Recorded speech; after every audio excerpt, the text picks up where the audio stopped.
Dan di dalam hadirat-Mu Engkau bicara ke dasar hati kami yang paling dalam. Roh hikmat, wahyu, dan pengertian akan mendidik, mengajar kami, menerangi hati kami, sampai Engkau mengubah anak-anak-Mu ini satu demi satu, dan memberkati kami tanpa terkecuali. Turunkan yang terbaik hari ini buat anak-anak-Mu ini. Dan biar nama Yesus dipermuliakan lewat ibadah kami dan firman-Mu. Di dalam nama Tuhan Yesus. Dan semua kita yang siap diberkati berkata, Amen. Silakan duduk dalam hadirat Tuhan. Sebelum kita lanjutkan apa yang sudah kita pelajari dalam beberapa minggu ini, kita telah sampai kepada bagian yang kelima. Setahu saya kita tiba pada tentang Israel. Saudara, sebelum itu ada beberapa hal. Teman-teman dewasa muda yang belum ambil hasil tesnya, Anda bisa ambil di lobi. Anda bisa lihat di pintu 1 dan 2 daftar kelompok nama Anda di grup A, B, C, dan seterusnya. Anda bisa tanyakan di situ, lihat di situ. Dan kalau Anda punya hal-hal yang ingin dibantu, teman-teman dewasa muda ada counter di lobi untuk Anda bisa datang ke sana. Yang kedua, saudara sekalian, tanggal 19 nanti jam 12 siang, itu hari Senin, masih kira-kira 2 minggu lagi, kita ingin buat acara yang berbeda. Hari itu merupakan hari di mana kita ingin mengucap syukur, dan hari di mana kita akan mengucapkan terima kasih. Siapa yang tahu bahwa kita ini ada hari ini juga karena pertolongan dan bantuan banyak orang lain? Coba lambaikan tangan. Tidak ada satupun di antara kita yang bisa hidup sendirian. Nggak mungkin. Kita keluar rumah atau kita masuk rumah, kita perlu orang lain untuk tolong kita. Dan seringkali sudah bertahun-tahun, 1-2 orang itu menolong kita, dan kita membiarkan mereka tanpa pernah kita memberikan ungkapan terima kasih atau apresiasi kita. Karena itu nanti tanggal 19 kita akan buat acara, hanya singkat saja. Yang pertama di lingkungan gereja dan sekolah kita akan pilih berdasarkan pilihan daripada banyak orang, guru yang dianggap paling berdedikasi, teman-teman cleaning service, security, satpam kita, sampai tukang kebun kita, semuanya yang dianggap memberikan akan dedikasinya yang paling baik, kita akan berikan apresiasi. Tetapi saya ingin mendorong semua saudara menggunakan saat seperti itu untuk juga memberikan apresiasi Anda kepada siapapun yang selama ini telah memberikan banyak pertolongan dalam hidupmu. Mungkin itu sopir, pembantu, atau siapapun lah. Dan caranya begini. Ajak mereka kumpul hari itu, kita ingin berkata terima kasih kepada mereka, dan kemudian saudara masing-masing belikan bingkisan kecil untuk mereka. Oke? Tidak usah mahal, tapi asal itu sebagai ungkapan yang tulus berkata terima kasih ya. Kamu selama ini telah jadi berkat yang luar biasa. Berikanlah itu. Ini hanya singkat saja waktunya, tapi kita harap akan jadi sebuah momen yang akan membuat mereka tahu bahwa apapun yang selama ini mereka lakukan, ada seseorang yang mengerti dan akhirnya berterima kasih. Saya ingat akan pelajarannya Pak Adi Sutanto, Ketua Sinode kita. Dia itu adalah adik kandungnya papi mertuanya Pak Hengki, atau papinya Dr. Licia. Beliau sudah dipanggil pulang, Pak dokter ini, dan Pak Adi masih segar bugar sampai hari ini.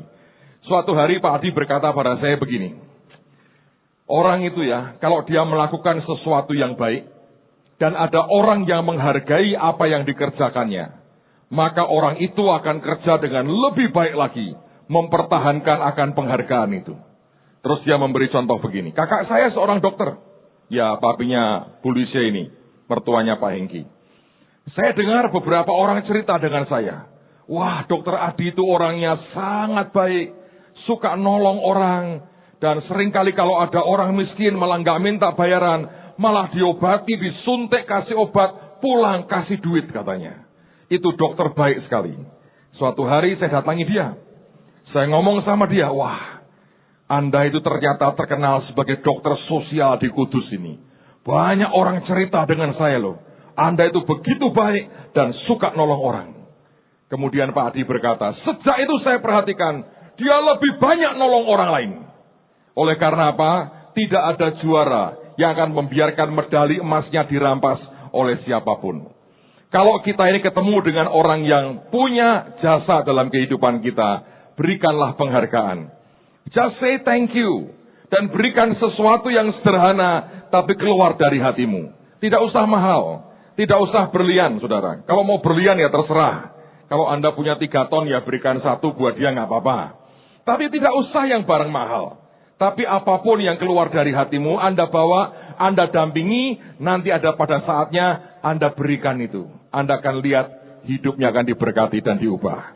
Dan saya percaya akan kenal Tuhan Yesus juga dalam hidup mereka. Amen. Karena orang Indonesia ini lingkungannya ajaib. Kita ini hidup dalam lingkungan masyarakat yang lebih suka ngomong negatifnya orang daripada positifnya. Coba ya, saya sering kali mengatakan, Anda ceritalah kepada orang tertentu kehebatan seseorang. Nanti ujungnya pada pembicaraan itu responnya begini, ya memang, tetapi, nah, tetapinya ini mesti embel-embelnya nggak enak, saudara.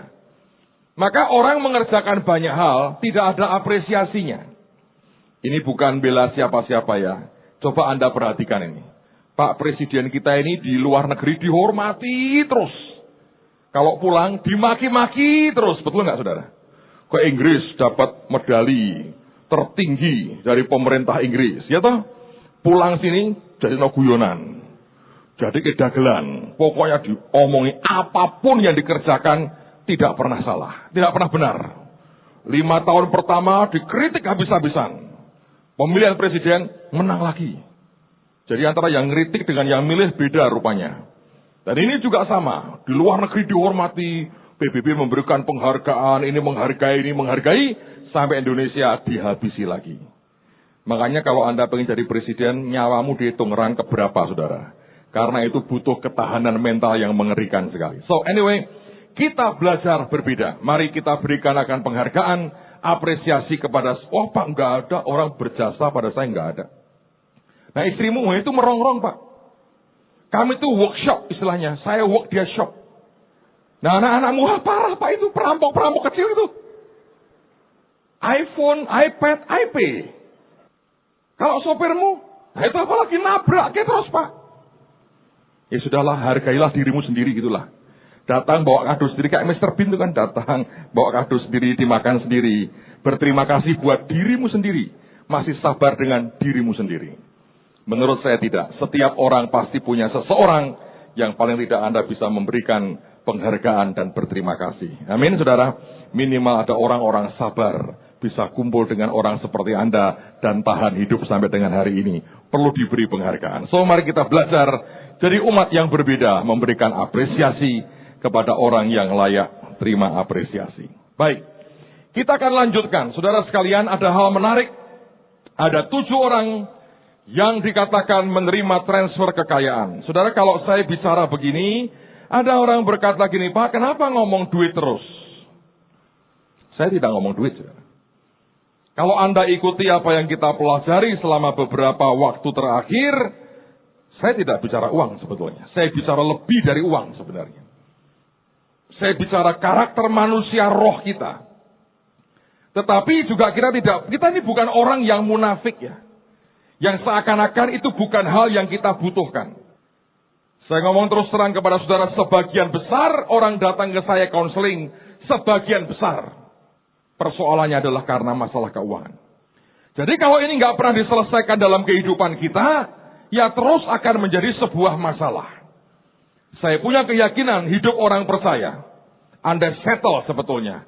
Ketika Tuhan mengatakan, aku datang memberi engkau hidup, dan hidup dalam segala kelimpahan. Ada orang yang berkata, Pak, lebih rohani kalau dia adalah orang miskin. Saya berkata, miskinlah. Tapi jangan minta-minta orang kalau Anda membutuhkan. Kalau Anda yakin dengan sebuah kemiskinan, tapi kalau Anda butuh, Anda minta sana, minta sini, Anda tidak konsekuen. Saya masih ingat, saya ini bergaul dengan banyak orang, dan saya ketemu dengan orang yang sebetulnya aneh-aneh juga. Suatu hari menjelang kita bangun Holy Stadium ini, saya diundang khotbah di gereja pendeta Harold Gingrich di Indiana. Dia tinggal di sebuah kota kecil namanya kota Topeka. Anda kalau mau tahu kota Topeka, kalau tidak salah penduduknya kira-kira 100.000 orang. Dan jalan rayanya itu tidak lebih lebar dari jalan raya Marina sini. Kira-kira separuhnya. Dan panjangnya tidak lebih panjang dari Raja Wali sampai ke ujung sana. Itulah Topeka. Sejalan tok, nyampe habis keluar kota sudah. Itulah sebuah desa di Amerika. Yang gede apa? Kebun jagung. Di mana-mana kebun jagung. Dan tidak banyak orang di sana. Suatu hari saya khotbah di sana. Dan dekat kota beliau tinggal, ada sebuah kota yang punya perguruan tinggi yang cukup ternama. Ada seorang dosen teologianya yang menikah dengan orang Indonesia. Dia mendengar ada pendeta Indonesia khotbah di Topeka. Dia diajak istrinya menurut saya datang karena mungkin istrinya kepingin ketemu sama sesama orang Indonesia. Sudah kangen sambal terasi rupanya. Dan akhirnya kami ketemu dan kemudian pendeta Helot cerita bagaimana kita akan membangun Holy Stadium untuk 12.000 tempat duduk. Dan ini seorang profesor teologi berkata pada saya begini. Menurut saya membangun gereja besar seperti itu adalah sebuah bentuk kesombongan. Saya belum pernah diomongi orang seperti itu terang-terangan. Ini orang ngomong terang-terangan. Ini bentuk kesombongan. Oh ya, saya bilang.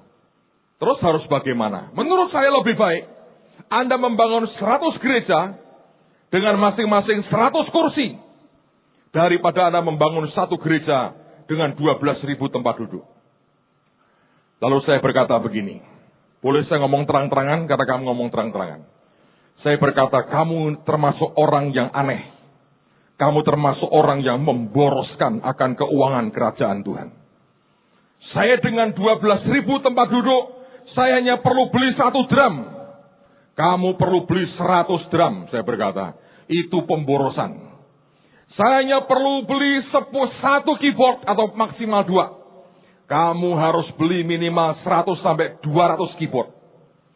Saya hanya perlu gaji mungkin 4-5 pendeta. Kamu harus gaji minimal 100 pendeta. Dan kamu belum pernah tinggal di Indonesia. Coba saya beri target membangun 100 gereja. Mumet Anda namanya Boso Jawa nih. Izinnya haleluya.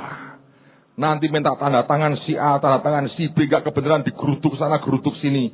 Saya berkata, cobalah kamu tinggal di Indonesia dan tunjukkan ke saya bangun 100 gereja.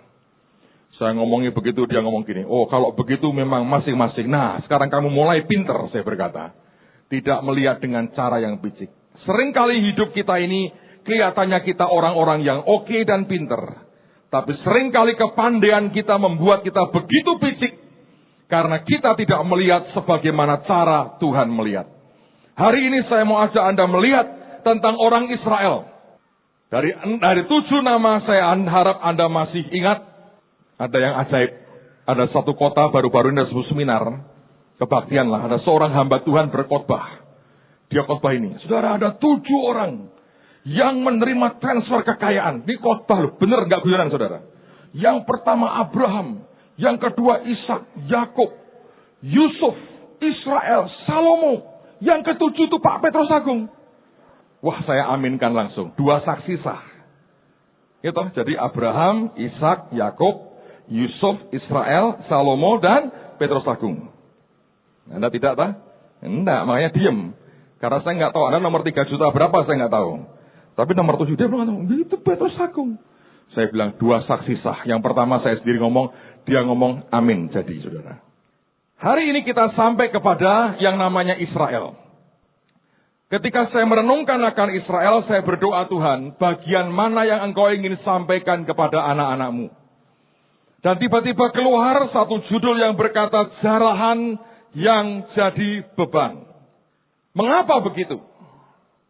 Saya mau ajak Anda memperhatikan akan firman, seberapa besar mereka menjarah, lalu kemudian ujungnya seperti apa. Bahwa ternyata jarahan itu bisa menjadi beban. Harusnya itu menjadi berkat. Tapi ada orang-orang yang akhirnya membuat jarahannya menjadi beban. Bahkan sebetulnya dia belum sungguh-sungguh menjarah loh. Dia baru mencicipi sedikit saja dari apa yang Tuhan berikan dan janjikan. Dan tiba-tiba sudah menjadi beban. Saya mau ajak Anda lihat bagian per bagian dari firman Tuhan, supaya kita bisa menangkap dengan utuh. Mari kita lihat kitab Keluaran, kita lihat Keluaran pasal 3, mulai ayat yang ke-17. Keluaran pasal 3, mulai ayat yang ke-17. Jadi aku telah berfirman, aku akan menuntun kamu keluar dari kesengsaraan di Mesir, menuju ke negeri orang Kanaan, orang Het, orang Amori, orang Feris, orang Hewi, dan orang Yebus, ke suatu negeri yang berlimpah-limpah susu dan madunya. Dan bila mana mereka mendengarkan perkataanmu, maka engkau harus beserta para tua-tua Israel pergi kepada Raja Mesir. Dan kamu harus berkata kepadanya, Tuhan Allah orang Ibrani telah menemui kami. Oleh sebab itu izinkanlah kiranya kami pergi ke padang gurun 3 hari perjalanan jauhnya untuk mempersembahkan korban kepada Tuhan Allah kami. Tetapi aku tahu bahwa Raja Mesir tidak akan membiarkan kamu pergi kecuali dipaksa oleh tangan yang kuat. Tetapi aku akan mengacungkan tanganku dan memukul Mesir dengan segala perbuatan yang ajaib yang akan kulakukan di tengah-tengahnya.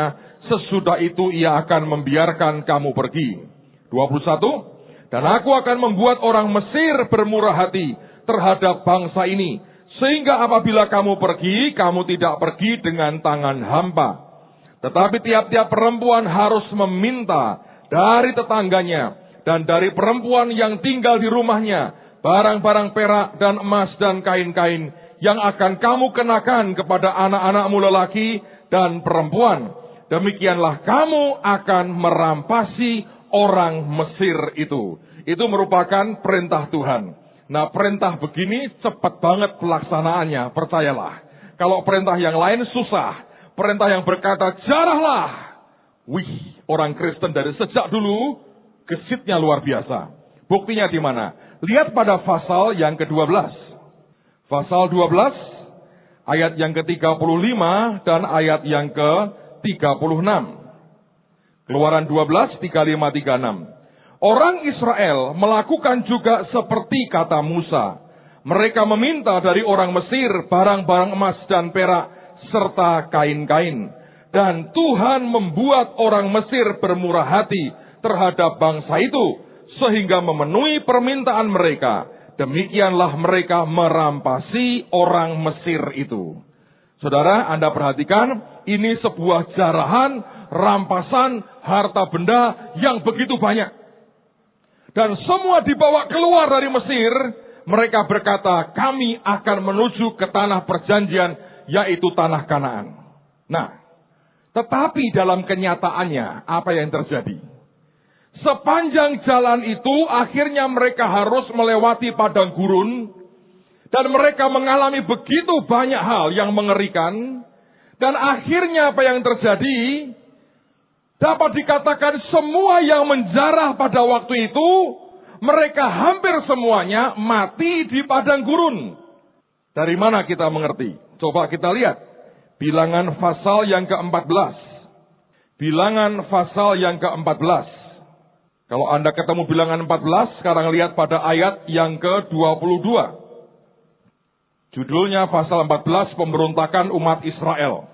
Di rumah Anda baca seluruhnya ya, karena waktu tidak akan saya baca semuanya. Tapi lihat bilangan 14 mulai ayat yang ke-22. Semua orang yang telah melihat kemuliaanku dan tanda-tanda mujizat yang kuperbuat di Mesir dan di padang gurun, namun telah 10 kali mencobai aku dan tidak mau mendengarkan suaraku, pastilah tidak akan melihat negeri yang kujanjikan dengan bersumpah kepada nenek moyang mereka. Semua yang menista aku ini tidak akan melihatnya. Tetapi hambaku Kaleb, karena lain jiwa yang ada padanya, dan ia mengikut aku dengan sepenuhnya, akan kubawa masuk ke negeri yang telah dimasukinya itu, dan keturunannya akan memilikinya. Orang Amalek dan orang Kanaan diam di lembah. Sebab itu berpalinglah besok, dan berangkatlah ke padang gurun, ke arah Laut Tebrau. Lagi berfirmanlah Tuhan kepada Musa dan Harun, berapa lama lagi umat yang jahat ini akan bersungut-sungut kepadaku? Segala sesuatu yang disungut-sungutkan orang Israel kepadaku telah kudengar. Katakanlah kepada mereka, demi aku yang hidup, demikianlah firman Tuhan, bahwasanya seperti yang kamu katakan di hadapanku, demikianlah akan kulakukan kepadamu. Di padang gurun ini bangkai-bangkaimu akan berhantaran, yakni semua orang di antara kamu yang dicatat, semua tanpa terkecuali yang berumur 20 tahun ke atas, karena kamu telah bersungut-sungut kepadaku. Saudara sekalian, kalau ini terjadi, maka artinya semua orang yang menjarah di Mesir waktu itu, kecuali Yosua dan Kaleb, tidak ada satupun yang masuk Kanaan dengan membawa jarahan mereka. Maka bayangkanlah bahwa jarahan itu hanya mereka gotong-gotong entah berapa tahun, akhirnya hanya jadi beban, dan mereka tidak pernah menikmati. Kalau hari ini ada orang berkata begini, aku titip ya, ini emas 3 kilo titip, tolong dibawakan dulu. Nanti pada waktunya saya akan ambil. Cuma titip loh ya, jangan kau pindah tangankan, jangan dijual, titip. Itu berkat atau beban, saudara? Beban toh. Kalau hilang Anda ganti, kalau nggak hilang diambil kembali. Itu apa namanya? Beban toh. Hari ini ada orang ngasih Anda 1 kantong plastik, isinya berlian asli, berkata, nitip ya berlian. Coba saya mau tanya, itu beban bukan? Anda bawa kemana-mana dengan ketakutan, nanti kalau hilang gimana? Diambil orang seperti apa? Beban kan? Orang Israel mengalami jarahannya jadi beban. Karena ujungnya mereka mati. Lalu kemudian saya ini berdoa begini, saya ngomong sama Tuhan. Tuhan ini maaf loh ya, saya bilang. Ini terus terang. Kalau Anda baca pelajari 10 sungut-sungut itu, 6 itu soal makan minum, 6. 4 soal kepemimpinan. Tapi 6, artinya 60% itu ributnya karena makan minum. Lalu merembet ke yang lain, ke pemimpinan dan sebagainya. Tapi isi intinya itu soal makan minum sih. Lalu merembet ke soal leadership. Saya ngomong begini. Orang ya Tuhan, makan mana 40 tahun. Ya mungkin peristiwa itu belum 40 tahun lah. Sekian tahun makan mana. Hidup kayak burung. Ya toh. Bangun, lihat makanan, dimakan. Kalau burung kan toh. Bangun, makanan turun, main lagi, ceret. Gitu kan? Itu kan burung. Sekarang ya makan 40 tahun. Cuma mana pagi, siang, malam. Bosen. Saya mikir diri saya sendiri, saya ini penggemar soto. Kalau ada kesempatan, hampir tiap pagi saya makan soto, hampir. Bosen nggak Pak? Kalau saya lagi pengen enggak? Tapi siang kan tidak soto. Malam kan ada sate kambing, ada segala macam.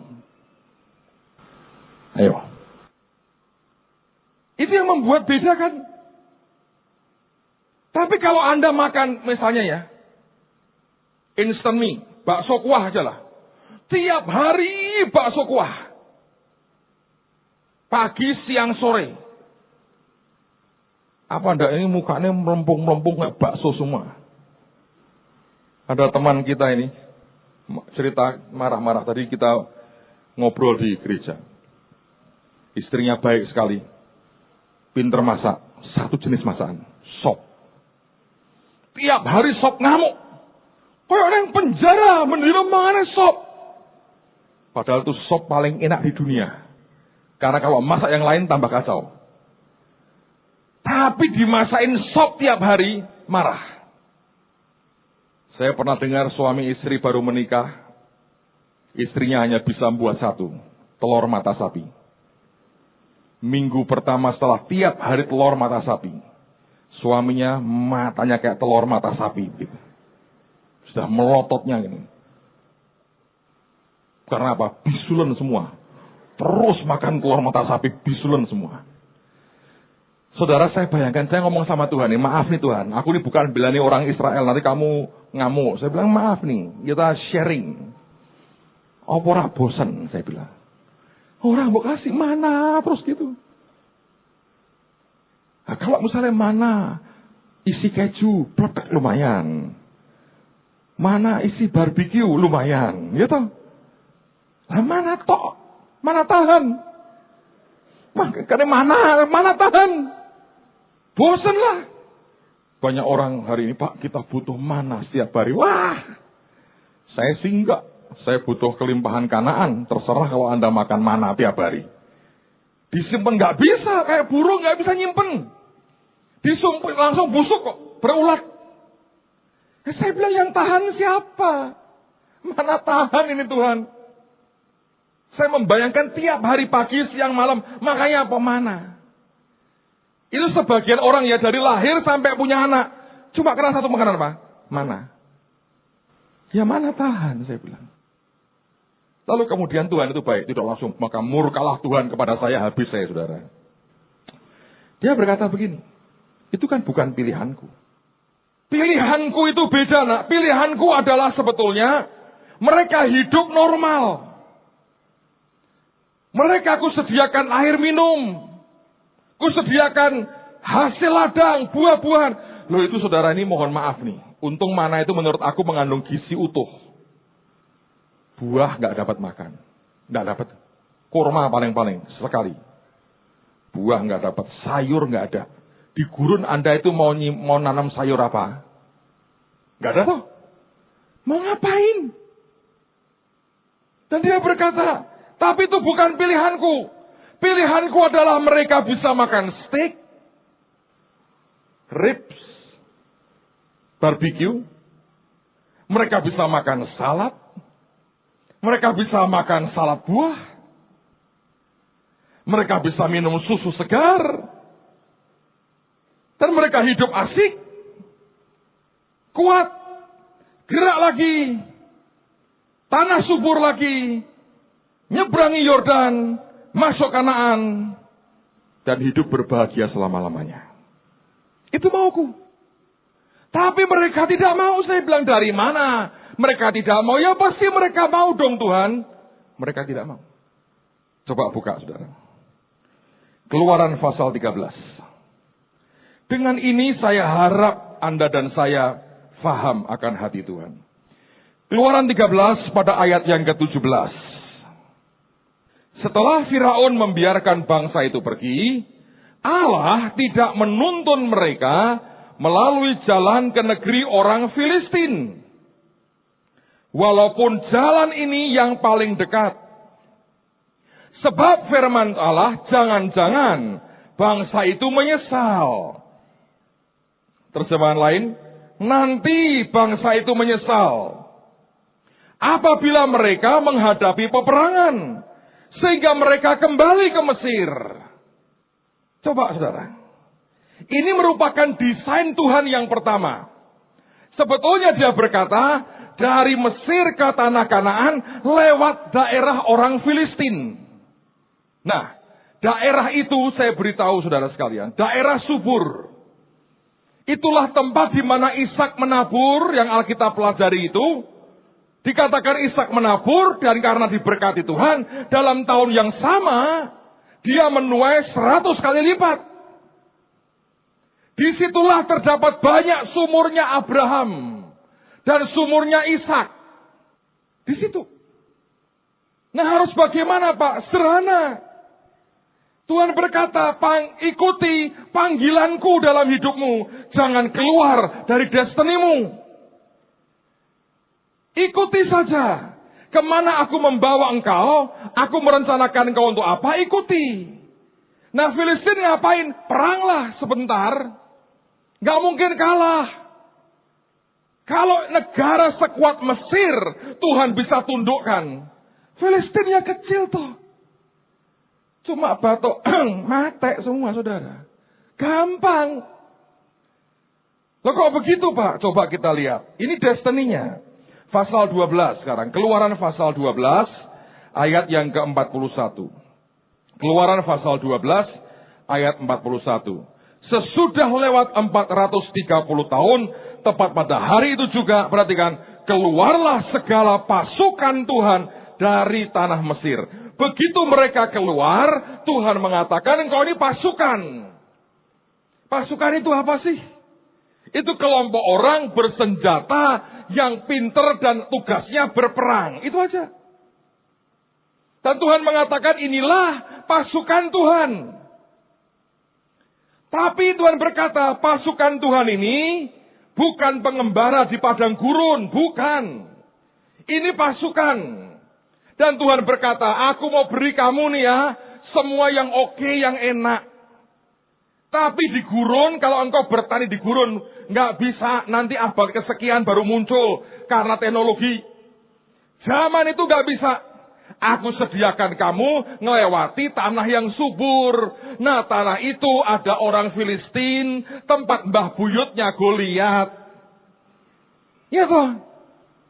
Bahasa Jawanya, sak pelintengan mati itu. Tahu sak pelintengan? Bahasa Jawa itu paling enak loh, saudara.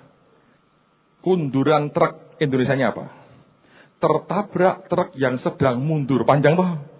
Jawa itu enak. Kunduran truk. Tek, tek, tek. Sak pelintengan. Satu kali, apa itu? Pelintang itu apa tuh? Iya, satu kali tembakan ketapel. Panjang kalau bahasa Indonesianya. Jawanya enak. Sak pelintengan. Langsung, boom, mati selesai. Dan itu yang sebetulnya Tuhan berkata, ini paling singkat. Nah, saya beritahu ya, Tuhan bukan Tuhan yang suka memperpanjang persoalanmu dan gemar melihat kita berputar-putar dalam persoalan kita. Itu bukan dia. Dia berikan putranya mati, bangkit buat kita. Dia merencanakan kamu lewati daerahnya Filistin. Memang ada mbah buyutnya Goliat di situ. Tapi itu tanahnya subur. Engkau bisa menikmati. Ada oasisnya. Anda bisa bayangkan nih, maaf nih ya. 2 juta orang lewat gurun berhari-hari tidak mandi, itu baunya luar biasa. Tuhan mimpin mereka itu sabar loh. Ngene terus. Kalau lewat situ lu bisa mandi. Keramas dulu, di hair dryer dulu rambutmu. Dulu gak ada lah, seandainya ada. Ya toh foto-foto dulu, PP-mu ganti dulu. Wes tekan ngene Filistin iki, cepret-cepret. Ping-pingan karo bekas majikanmu.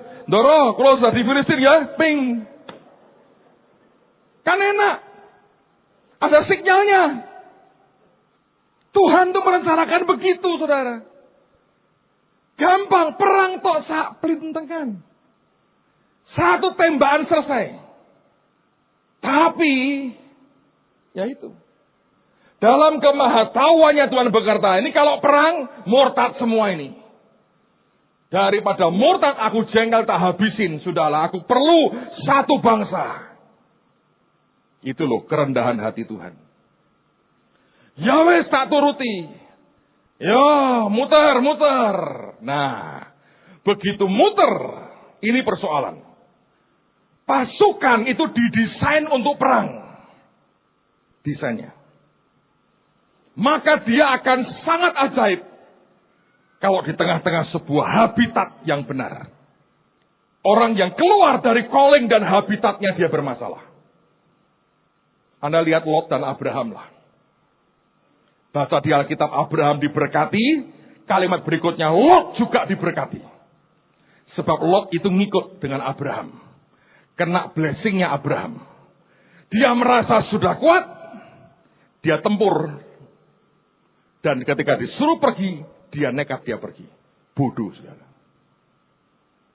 Lot adalah orang yang selalu milih arah yang salah.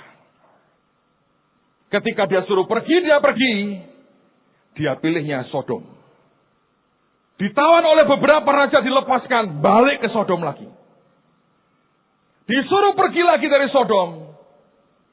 Milihnya adalah sebuah kota yang artinya kecil dan tidak ada apa-apanya. Habis, finish. Kesalahannya, dia keluar dari habitatnya. Setiap kita didesain Tuhan sangat unik. Anda harus kenali habitat terbaik untuk Anda hidup dan berkembang.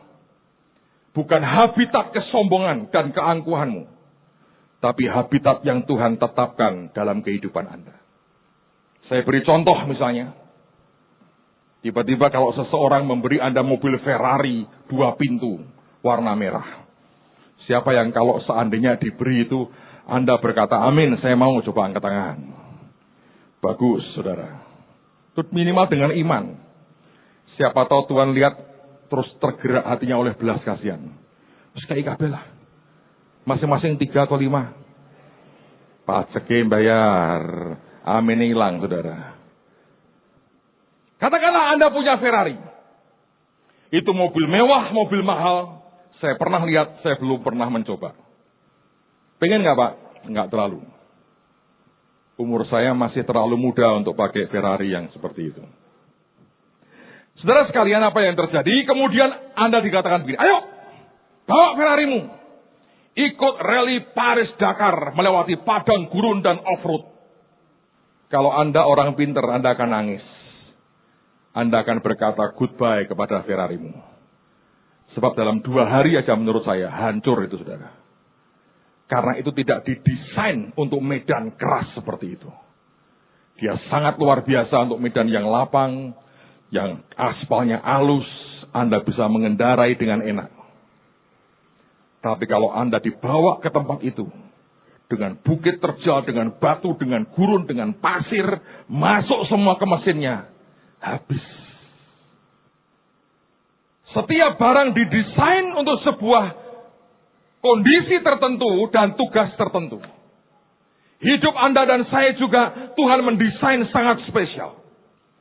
Kalau kita bisa ikuti saja apa yang Dia desainkan buat kita, kita ikuti saja. Sebagaimana destiny kita masing-masing, apa yang Tuhan mau, ikuti aja. Saudara akan melihat yang berbeda.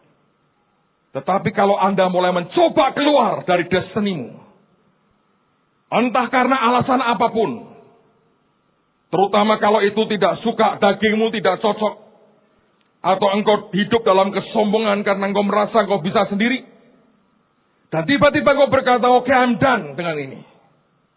Anda keluar dari jalur Tuhan, mana tetap akan Dia beri. Tapi nggak ada stick, nggak ada ribs, tidak ada. Tidak ada salad, tidak ada buah, tidak bisa berenang sebentar di oasis, tidak ada mata air yang banyak, tidak ada padang yang hijau, tidak ada hasil ladang yang luar biasa buat dinikmati. Tidak ada. Kenapa ditulis bahwa itu tempat yang paling dekat? Karena itulah hati Tuhan. Dia mau berkata, aku mau bawa engkau nak lewati tempat Filistin. Kalau Anda baca itu dari Filistin, langsung Anda bisa masuk Kanaan. Tapi mereka berkata, aku nggak mau perang. Aku nggak mau. Dan berapa banyak setiap kali kita mendengar orang mengatakan, aku berhenti, aku keluar, berhenti, keluar. Dan terus kita mengucapkan seperti itu. Saya berkata, kita sedang melakukan sebuah kebodohan, saudara. Saya berharap. Kita akan sampai kepada apa yang Tuhan tetapkan. Jangan salahkan Tuhan. Kenapa mana terus? Tuhan berkata, aku tahu kamu sudah tidak tahan. Tuhan berkata, sebetulnya gua juga mana tahan melihat hidupmu seperti itu. Karena bukan itu sebetulnya kehendak Tuhan yang sempurna buat hidup Anda dan hidup saya. Amen, saudara. Jangan sampai jarahan, talenta, apapun namanya, jadi beban. Biar jadi berkat yang luar biasa. Tapi hal yang kedua yang membuat kenapa jarahan jadi beban, mari kita lihat 2 bagian ayat terakhir sebelum kita terima akan tubuh dan darah Kristus. Kitab Keluaran pasal yang ke-35. Lihat mulai ayat yang ke-21 sampai dengan ayat yang ke-29. Keluaran 35. Keluaran 35 ayat 21 sampai dengan ayat yang ke-29. Sesudah itu datanglah setiap orang yang tergerak hatinya, setiap orang yang terdorong jiwanya, membawa persembahan khusus kepada Tuhan untuk pekerjaan melengkapi kemah pertemuan, dan untuk segala ibadah di dalamnya, dan untuk pakaian kudus itu. Maka datanglah mereka, baik laki-laki maupun perempuan, setiap orang yang terdorong hatinya dengan membawa anting-anting hidung, anting-anting telinga, cincin meterai, dan kerongsang, segala macam barang emas. Demikian juga setiap orang yang mempersembahkan persembahan unjukan dari emas bagi Tuhan. Juga setiap orang yang mempunyai kain ungu tua, kain ungu muda, kain kirmisi, lenan halus, bulu kambing, kulit domba jantan yang diwarnai merah, dan kulit lumba-lumba datang membawanya. Setiap orang yang hendak mempersembahkan persembahan khusus dari perak atau tembaga, membawa persembahan khusus yang kepada Tuhan itu, dan setiap orang yang mempunyai kayu penaga, membawanya juga untuk segala pekerjaan mendirikan itu. Setiap perempuan yang ahli memintal dengan tangannya sendiri dan membawa yang dipintalnya itu, yakni kain ungu tua, kain ungu muda, kain kirmisi, dan lenan halus. Semua perempuan yang tergerak hatinya, oleh karena ia berkeahlian memintal bulu kambing. Pemimpin-pemimpin membawa permata krisopras dan permata tatahan untuk baju efod dan untuk tutup dada. Rempah-rempah dan minyak untuk penerangan, untuk minyak urapan, dan untuk ukupan dari wangi-wangian. Semua laki-laki dan perempuan yang terdorong hatinya akan membawa sesuatu untuk segala pekerjaan yang diperintahkan Tuhan dengan perantaraan Musa untuk dilakukan mereka itu, yakni orang Israel, membawanya sebagai pemberian sukarela bagi Tuhan. Lihat pada pasal 36, mulai ayat yang keempat sampai dengan ayat yang ketujuh.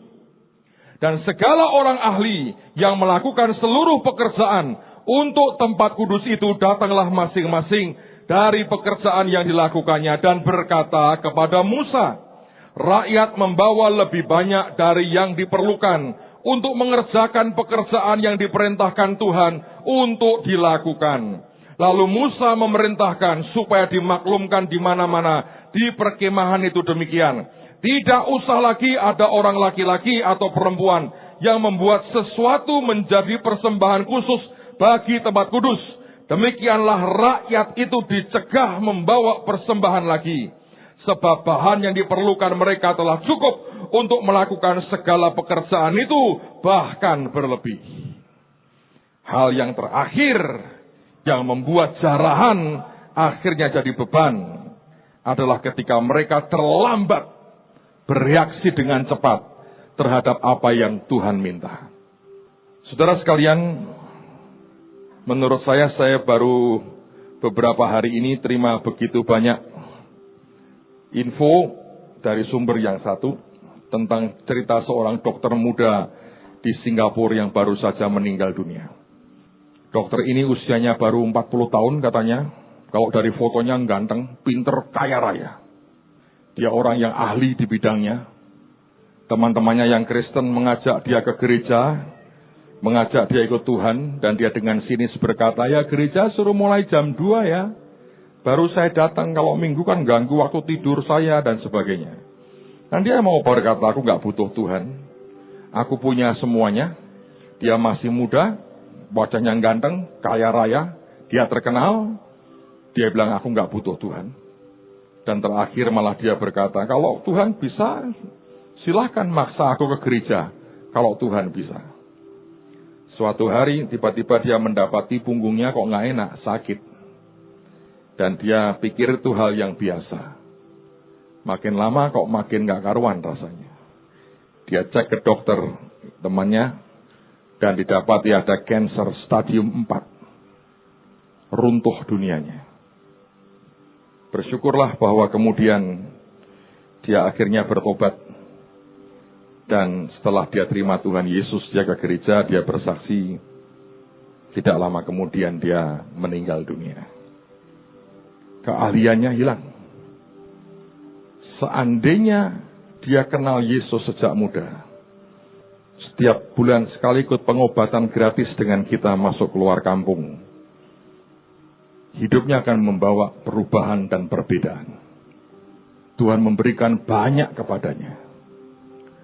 tapi responnya terlambat. Masa harus nunggu kanker stadium 4? Dan karena dia seorang dokter, lalu masuk di berita di mana-mana. Tapi tahukah Anda ada banyak yang tidak dokter, tapi punya ketegaran yang sama. Sehingga dia terlambat merespon apa yang Tuhan mau. Tuhan memberkati kita dengan banyak hal. Mari apapun yang dia perintahkan kita kerjakan, lakukan dengan cepat. Late obedience is disobedience. Ketaatan yang lambat adalah ketidaktaatan. Dan karena itulah banyak orang jarahannya jadi beban. Saya berdoa hari ini, yang pertama pesan Tuhan mau berkata, ikuti panggilan dan destinimu. Jangan keluar dari situ. Tuhan sediakan sebuah jalur yang cepat dan tercepat buat Anda. Dan jalur yang paling ajaib karena kasih-Nya besar. Tapi kalau Anda memilih yang lain, mana harus dia berikan karena juga cintanya. Walaupun itu bukan pilihan pertamanya. Dan yang kedua, saya mau ulang lagi. Jangan terlalu lambat untuk merespon apa yang Tuhan mau. Yang percaya katakan amin.